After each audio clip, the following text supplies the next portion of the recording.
Bonjour.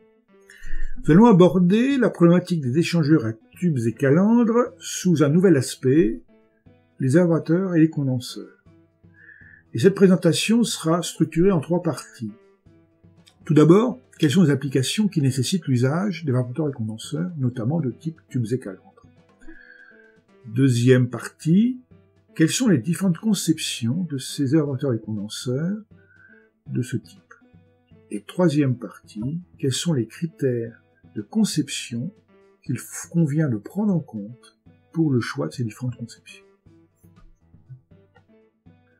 Tout d'abord, rappelons les principaux usages des évaporateurs et condenseurs dans les applications industrielles.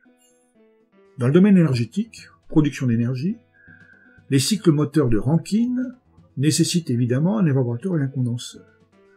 Et ceci, bien sûr, ce sont des cycles qui permettent la production d'énergie électrique et mécanique. Dans le domaine du chauffage, du condition d'air, les cycles frigorifiques et de pompe à chaleur font appel, bien sûr, aux échangeurs de type évapораteur et condenseur.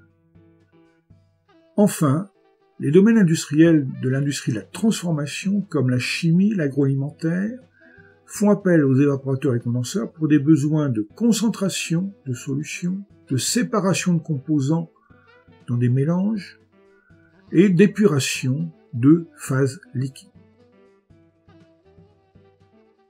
Premier exemple, un exemple courant, classique, la production d'énergie électrique dans un cycle de Rankine. Vous voyez ici un dispositif de production de vapeur qui utilise donc une chaudière, des tubes à eau. La vapeur est ensuite produite dans ces tubes à eau, est ensuite transmise à la turbine, et en sortie de turbine, cette vapeur est condensée dans un condenseur refroidi à l'air.